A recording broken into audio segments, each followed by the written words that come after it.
My name is Kyle, aka J. Wolf Welton, and I am a trailblazer. My name is Candice Moore, and I'm a trailblazer. My name is Carlise, and I'm a trailblazer.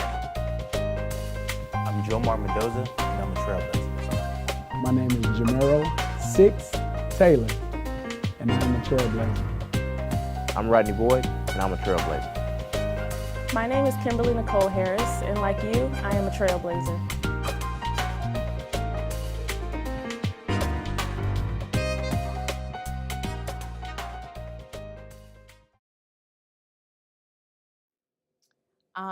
So to me, Black History Month is a time of celebration, a time of education.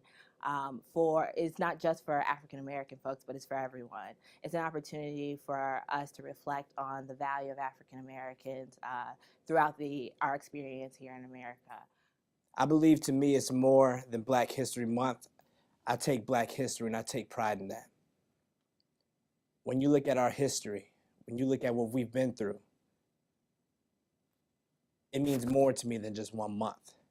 Of course, you can glorify and then you can look at our innovators, the people who took a stand in the civil rights movement. When you look at the people now, of course you can glorify that and say this is Black History Month.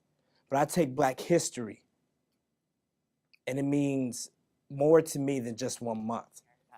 I remember being in college and partaking in so many of the programs that were offered, whether they were discussions, whether they were art exhibits. Sometimes it was just an opportunity to fellowship with one another, but really reflecting on the value that African Americans have contributed to the American experience.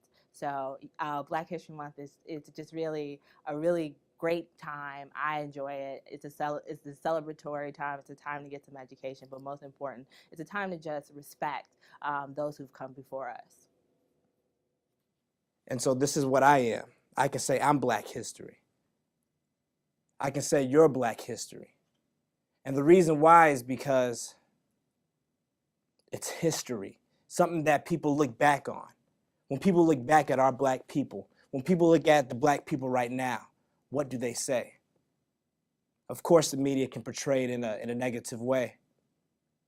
But I believe the history of our people, if you look at what we've been through, we always come out in the victory.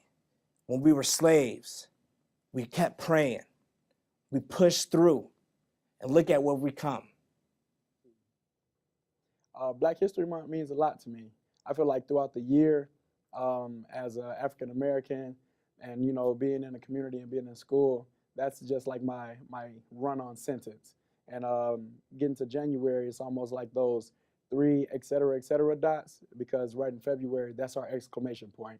That's where everything is kind of really blown into the picture. So now all of our focuses, all of our achievements are really acknowledged, and it's greatly appreciated, because now it's like this is what we worked all year for. This is what we strive every year to get greater and greater for. And then this month of February is to showcase us. So, if you look at us now, turn on the TV, who's your favorite basketball player? Who's your favorite singer? Who's a golf player?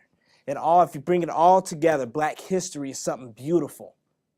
And Black History Month is something that's awesome for our people. So Black history to me is, like I said, more than a month. It unifies us and brings us together. So it's really a big deal, and I love Black History Month. I think every year for my track and high jump, it's almost like a statement. Like I come out and all of my meets are pretty big. So it definitely means a lot to me to get out there and represent us as a culture and us as one. So it really is important to me. Black History Month means to me a time to remember those who have sacrificed their lives and their time to push the Black community forward, a time to give thanks, a time to pledge to learn more information about Black civil rights leaders, to understand where you come from, because if you don't know where you came, you don't know where you're going. Black History Month to me is a time of celebration and reflection. It's a time for us to celebrate how far we've come in this country and all those who have helped us to get to this place locally, nationally, globally, really. And it's a time to really embrace that and to be unashamed about that and to help educate ourselves as well as others about our history and all that we have come through. And to be Well, Black History Month is really just a time to celebrate the people that came before us and just impacted our community, but not only that, our culture. But then it's also a time to reflect on what we still need to do to progress. There's still so much more that we as a people need to accomplish to be able to really fulfill the lives that we have to live. And so especially in this country, there's so much more that we still can accomplish politically, in the arts, in the media, and again, just in our personal lives. And this is a time for us to really kind of come together and understand what do we need to do and how can we get there. And for me, Black History Month is more than just celebrating the past, though. I really feel like it's a time to encourage our generation and the future generations to really just step up and be that history, become the next Martin Luther King, the next Rosa Parks, the next, leader of the world. And it doesn't have to limit to just that month. It can be the entire year. To me, Black History Month is a time when the history of African Americans in this country is put on the forefront. I think everyone in the nation, recognizes the contribution that the African American community has made to America. I think it's important that, during that time we do emphasize it and we do celebrate it, but it's not the only time that we take time to learn and invest in it. Especially being an African American male, I think it's truly important that we learn about our culture any and every opportunity that we can.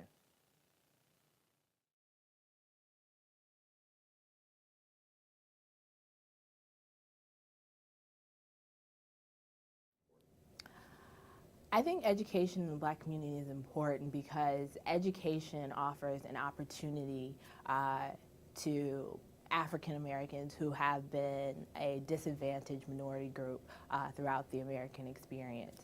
When I think of education, I really think about it as a place where it doesn't matter where you came from, it matters what you do in that space. And what you do in that space will give you the footing, give you the foundation to make those next steps in your life. So education should be this place where we nurture young minds despite their circumstances, despite whatever their history, whatever their background is. The education system should be that place where we foster young folks and their ideas and their thoughts and their innovation and teach them to believe in themselves and teach them to grow and develop and inspire them so that when they leave that space, they are able to use that innovation, use those ideas, use those confidence that they've built inside of that space and really take the world by storm, create innovation, new ideas, and really allow those things to benefit all of society. For African Americans, this is so important because we really do come from a history that is full of struggles, trials, challenges. And so to have that space, that real opportunity to do that, to be more than your circumstances, to recreate your story, rewrite your story, is so important. I believe education in the Black community is important because I really do believe that education is the great equalizer. It is what allows us to be on a level playing field with everyone else in the country so that we have a strong fighting chance at fulfilling the potential for our lives, making a difference in this country, in our own communities. And the more we know, the more we can do that. And the saying goes, knowledge is power. And it's cliche, but it's true. The more that we understand about ourselves, our communities, our country, the way our country operates, the more power we have to actually change that. And I believe that education, everyone knows how important education is, and that's why it was used as a tool of oppression by keeping it away from us pretty much throughout the entire time that Blacks have been in this country. Even now, it's being used as a tool of oppression in the sense of the way we fund schools, the way we treat kids in certain schools, in certain districts, in certain parts of a city, it's still used as a tool to keep people from realizing their full potential. And I think that the more we educate ourselves in schools, academically, whether that's high school, vocationally, in college, graduate school, and beyond, but it's also educating ourselves about the world around us. The more power we have to really understand our place in this world, where we have the potential to go in our lives, and where and how we can actually affect that change, and how we actually have the power to make that change. This goes right into what Clayton Muhammad has really kind of instilled in me growing up. Coming from where it wasn't really the norm to succeed. Clayton, kind of broke through that barrier. He broke through that wall, and he grabbed along my hand along with a few other brothers from Boys to Men, and he showed us the path that education is important. Education is needed. He always told us education was the greatest equalizer. You could sit in the classroom right next to 20 other students, but if you're not taking in what the teacher is kind of trying to provide to you and help you get that education, then you're going to slowly sink down to that lower half, to the bottom of the bottom. And we are not that, as a culture, as an individual, for myself, as just someone who I believe, I deserve the best, or I want to be the best. That education was always there. Education was key. So I'm still climbing my my mountain towards the higher education. It's always going to be a fight. It's not going to be easy, but when you're willing and you're dedicated to what you want, then education is kind of right there. It goes side by side with everything. And Well, education for anybody is extremely important, but in the Black community, it's important because a lot of times I feel like our people really struggle with the thought that they can go higher, they can do more, they can be the president of the United States. Like, it's so tangible, and so encouraging younger generations and even adults to get an education can just expand the horizon of so many different things. A lot of jobs are requiring education, like college education, so it's more than just elementary school, passing grade school, making it by. It's really something just so important just for the livelihood of us, to represent us strong so we're not just another statistic.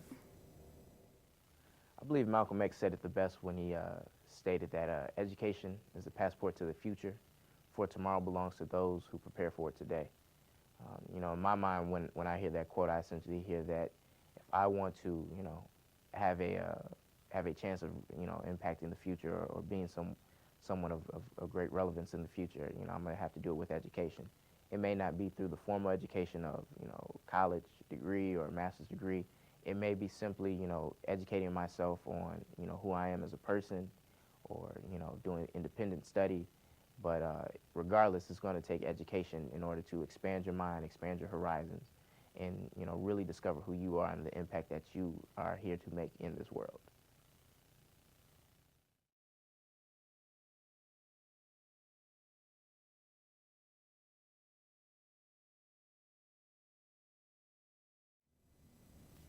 One of the people that I think of in Black history is Muhammad Ali. He's a fighter. I kind of look at life as a certain type of fight. What happens when you get punched? What's your reflexes? Because my dad's a fighter. He showed me Bruce Lee. He showed me all these fighters down the history. And through what Muhammad Ali, he stood firm in what he believed. When they tried to deport him to go to fight in war, he just was not going. He stood for what he believed. And also the way he talked and expressed himself, his confidence, is just remarkable. My personal top three have to be Mae Jemison, Maya Angelou, and Thurgood Marshall. Mae Jemison, for me that started when I was young. I think I had to be in elementary school, and the assignment was to report on someone from Black history. And I was looking, I wanted to pick a proud African American woman, so I found Mae Jemison. She was the first African American astronaut. And not only was she an astronaut, she was also an academic and just this great powerhouse of a woman who really stepped up and paved a way and was innovative. I've actually had the opportunity to hear her speak, and I'm still amazed by her all these years later. Off top, definitely Dr. Martin Luther King Jr. because as you know, as one, he was a great person. He was a great motivational speaker, and he fought for what he believed in, and he believed in us as a culture, as a race. And a lot of people love to acknowledge what he did for the culture and how he never gave up. But I love looking under the rock and seeing like the nitty and gritty that he went through to show how strong and how powerful he actually is as one. And if you look back into the history books, if you watch the documentaries, you probably wouldn't be able to, like fathom the thought of what was going through his mind at the time of being sprayed with water hose, being attacked by dogs, being harassed by the police, and still coming out smiling, saying, we still want to be equal. We still want to fight for what's right. Another figure that has been really important to me has been Maya Angelou. There's something so artful about her and so artful about the way she's able to articulate herself, and I've really always admired that. She has the beauty of having such a wide vocabulary at her discretion, and she's really able to just pick that word that really reflects truly what she wants to convey. And when she crafts it together, there's something beautiful and deliberate and powerful about the way she's able to articulate those feelings that of the African American experience, and so many of the things that I think most folks find pretty inarticulable. She manages to do it not only powerfully but gracefully, and I've always really admired that. It's something I strive to do, but she's just a phenomenal woman in her own words. The person that really inspires me is Oprah. Now, when we think of Black history, we think of like Martin Luther King, and we think of all these great people in the history books, but Oprah has done some amazing things. She's really reached such a mass audience in her time being on TV and doing community things, going out of the country, and just impacting so many people. Obviously, she's like a billionaire, so she has the opportunity to do those things. But even besides the money, she really, really cared. She built schools.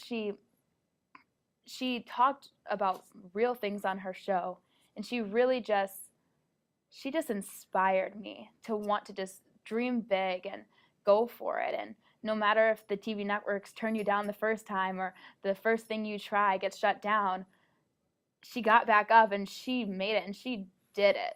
So I think she is so awesome, and she is really an inspiration. There are two people that really inspire me. One is Ida B. Wells. I just really love how bold she was at a time when Blacks were persecuted all across the country, especially in the South. She wanted to make sure that she used her talent for writing to educate everyone about what was going on with lynching, and really wanting to help them understand the atrocities that were being conducted against Black people. And so even after she was run out of her office in Memphis, she continued to be a very, very strong and vocal leader for the Black people. And I just love that she was that courageous and that bold, and especially for a woman at that time, when even in the Black community that were fighting for equality, women still didn't have the voices that we would have liked them to have back then. And then as an attorney, I have to say Thurgood Marshall.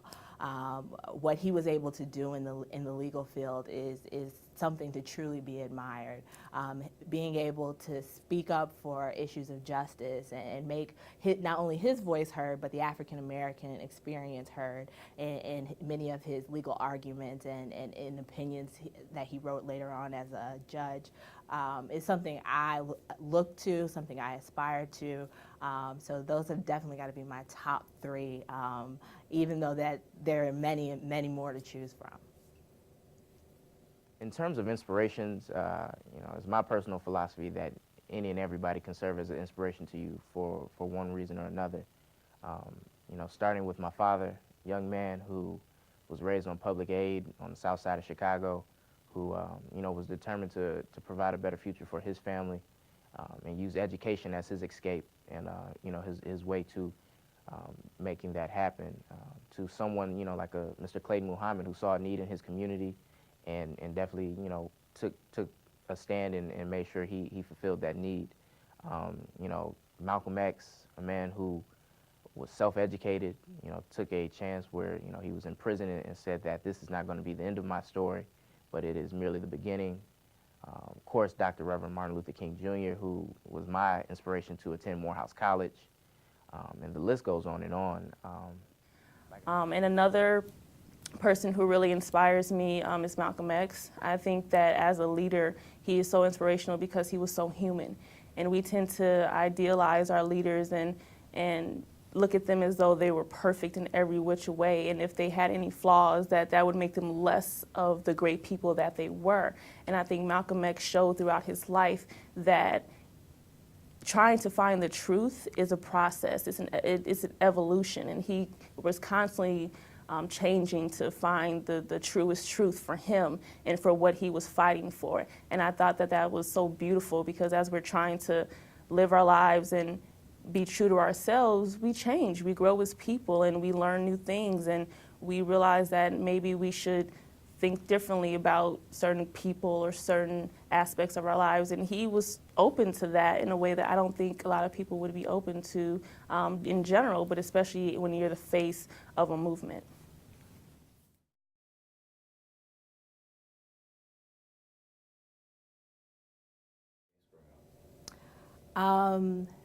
You know, I am so blessed to be in the space that I'm in right now. I am happy and proud and blessed to say that I graduated law school. I am now a licensed and practicing attorney in the state of Illinois. But what it took me to get here has truly been a journey.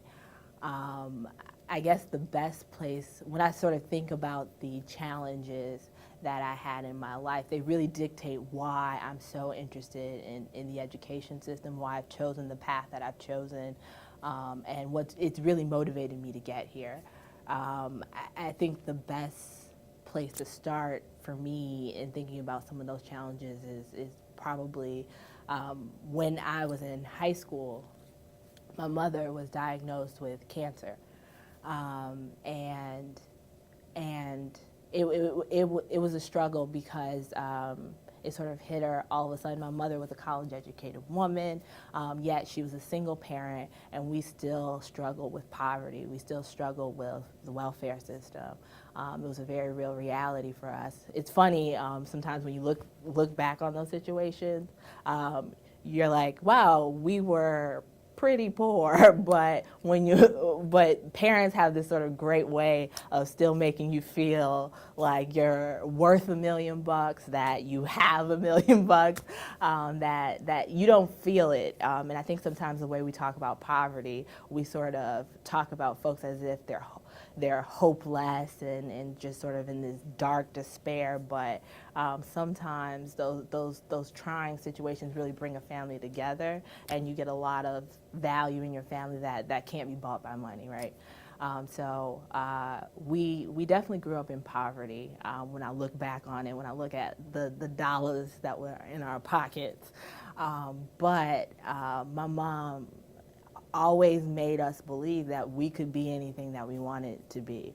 We talked about college just like any middle-class family would talk about college. There wasn't a conversation about whether, it was about when you get ready to go to college. Education was very important to her. And so when she found out she was diagnosed with cancer, she had to make some decisions that were best for her in sort of getting the care that she needed. And she understood that I really valued my education. I was really comfortable in my educational setting, so she allowed me to live with my grandmother. And I did. Throughout high school, I stayed with my grandmother and was loved on and cared for and supported by my grandmother. But even still, you know, it was hard to see the things that my mom was going through. And it was in college that in my sophomore year, things sort of took the turn for the worse, and my mother ended up passing away. And as the oldest sibling, I sort of took on a lot of responsibility in making the decision about when it was time to let her go, and also thinking about how I was going to care for my younger sisters. And I mean, there's a lot to the story, but to make a long story short, I ended up spending a year in court fighting for custody of my sisters. And after a year, I won custody of my sisters. I'm half black and half white, so for me, I had to deal with looking black on the outside, but people telling me I didn't act black on the inside. So it was one of those things where I battled back and forth with who I really was. Did I have to choose? Did I have to act a certain way to be considered black or be considered white? So for me, that was one of the biggest challenges growing up, is knowing how and who I am and how to represent myself. Like, as soon as I took my first breath on earth, it was a challenge because, being born a crack baby, I was already against the odds. I wasn't supposed to be able to breathe on my own, walk, run, jump. And fast forward to 20 years after that, after me being born, I'm one of the top high jumpers in the nation. I'm continuing my education at Western Illinois University, and I've kind of deferred the odds of all the diversity. So it's definitely been a challenge my whole life, from fighting from my first breath, fighting from birth, to being homeless throughout a period of my life in middle school and high school, to having some contact with my father whenever he was there, and then whenever he wasn't there, but just staying strong for my mother. So it was a constant battle, trying to be the baby of the family, but still spread my wings out large enough to protect my whole family. So it was always a fight, but it only made me stronger in time. And now it's just continued to kind of inspire me. It's been a blessing to be where I am today, and the fight, it will continue, but I won't back down.